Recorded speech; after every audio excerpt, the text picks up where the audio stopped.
Boss, I'm not gonna help you do it. Yes, you will! I know you heard me say I was filing a lawsuit if I saw one more map shaped like a flamingo's neck, and I am a man of my word. Still, it's not like it would go anywhere. What would you even be suing for? Visual abuse! Listen, you're gonna need to go through the maps eventually. Might as well get around to them while they're still fresh and new. Ugh, fine, I can give it a look. The aesthetic at least should be very interesting to look into. Plus, deciding which map I want to do at this point is like deciding which gun I'd like to get shot with, so I might as well try the cool new option. Pack your equipment, boys, we're gonna look at some ruins. Great, it's settled. Oh, and Billy's coming with you. He hasn't seen the new map yet. What?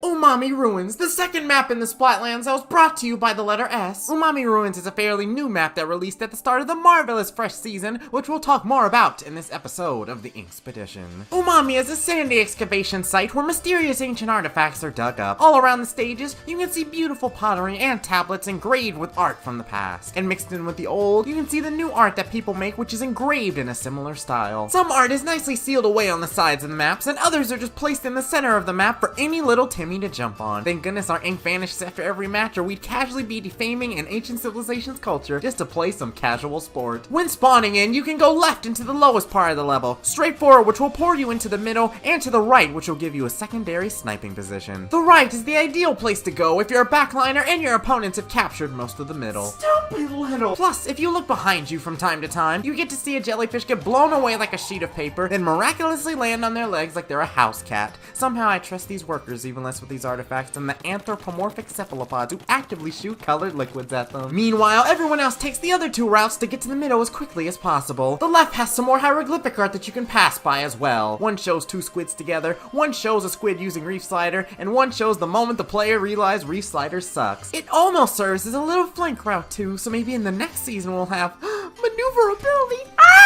But for now, Travis went to test out the two leftmost routes on this map to see how things would go. These curling bombs allow me to cut through the middle like a butcher knife through some steak. And time! What was that, 10 seconds? Moments like this really do scream you're playing on the second smallest map in the game. I wouldn't be surprised if the last map we get is just a singular sponge at the rate we're going. Okay, y'all, this isn't really going the best for us, so I don't know. Let's try out this ink rail here and see what it does for us. Oh my gosh, is this flank gonna work?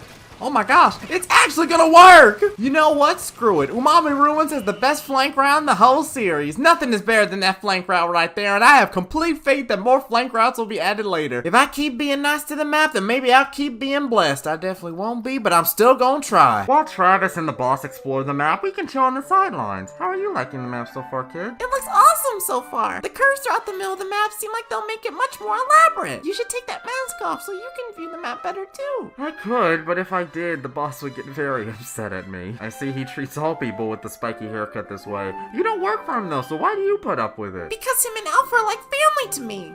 I don't remember my previous ones, so these two have filled the role. The host Inkspedition even taught me how to be a better player while Alpha was busy.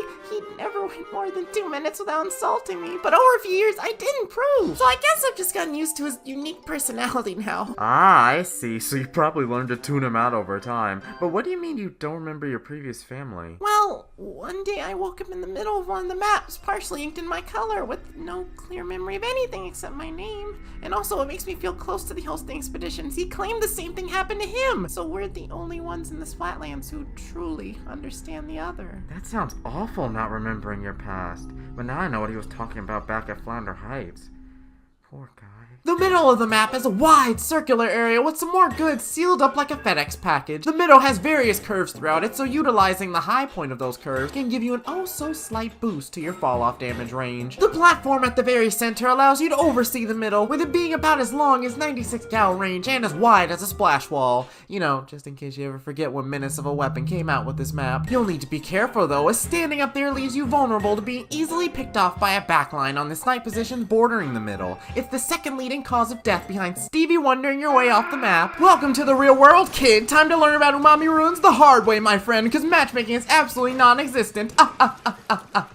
Okay, there's no excuses for you. I'm a scope charger and still have a better field of vision than you, toy. What the? Yeah, stand nice and unprotected on that platform. Bop! No amount of poles, signs, and hovering cars is gonna stop me. It actually helps me peek even easier, so heck, make the field look like swords or revealing light for all I care. And when I get to the middle of the map and you guys have less range than I do, I'm even more deadly. Like these brushes spent 5 seconds trying to respawn a minute ago, and because they're stubborn, they're about to spend 5 more. So does Alpha have a similar amnesia story to the two of you? No, he remembers his past. He's just told us that involved a lot of screaming, so he chooses not to talk about it.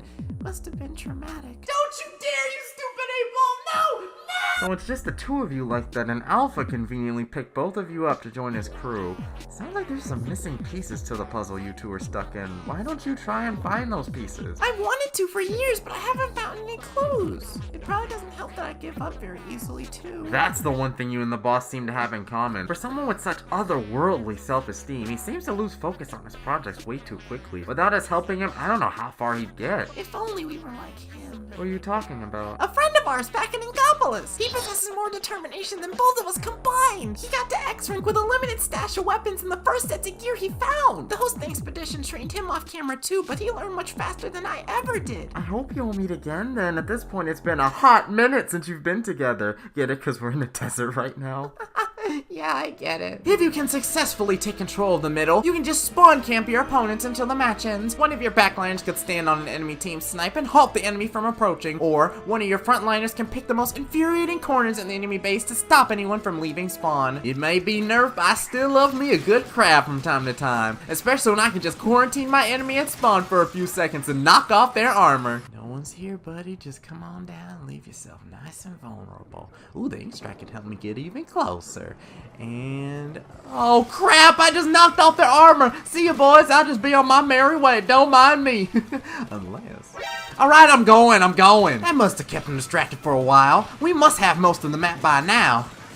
Oh my gosh. The ranked modes on this map are decent. In SWAT zones, you play Ring Around the Rosie with the center platform as you try to take both zones desperately. In Clan Blitz, you need to punch through the choke points in front of each side's basket in order to score. In Rainmaker, there's a checkpoint like 15 feet from where the Rainmaker spawns. And in Tower Control, you just get knocked out if the enemy gets past the second checkpoint. Like actually, if you can push the tower far enough, all the enemy can do is throw themselves at the tower hoping to get a pick. Well, it's been great getting to learn more about you, Billy. Sorry if my 20 questions stopped you from seeing more of the map. No, I still got plenty of time to look at the map while talking to you. It was nice finally having someone else who I could talk to about my past. No one else ever believes me when I bring it up. Well, it's a very bizarre thing, but if it's happened to multiple different individuals, then there has to be some weight to your story. This definitely helped me learn more about you and about my boss. There's still one thing I want to learn about you, though. I want to see what you look like before I go. Okay, I think he's on the other side of the map right now, so I have a quick second. We're just gonna unstrap this thing like so, and ta-da! You look cool! Don't let anyone tell you otherwise! Thanks, Billy. Whew, now I can breathe a lot better without this thing. And my field of vision is better, too. Now I can't...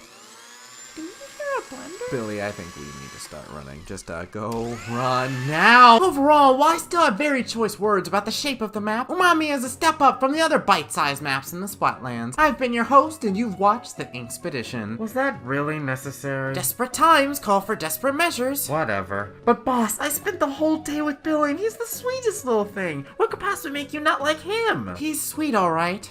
Too sweet. He's so sweet that he's willing to do anything to help others, like some anime protagonist, no matter how much harm it may do to him. His lack of self-respect just bothers me. What's wrong with trying to help others? When it gets to the point that you're willing to take a bullet for a stranger, doesn't that seem like a bit much to you? It doesn't help that the kid isn't the quickest to pick up on things either, so he may not even know when he's being absolutely used. My highest priority is my amazing self. You're the only one you can completely trust to make things the way you want them to be. Wow, you two really are polar opposites. Billy told me about the past you two share. And I've held those beliefs ever since that day. It's really not the business of co-workers to know about personal affairs. Yes, but I still feel like it's worth looking into while we do the Inkspedition. If not for you, then for him. I'm not going to allow you to— Even though you may not want to look into your past, you should at least allow us to research it. Otherwise, it wouldn't be very fair, and to be honest, very coward-like. You're right. So, go ahead. But don't be surprised when you realize I was always an independent trailblazer.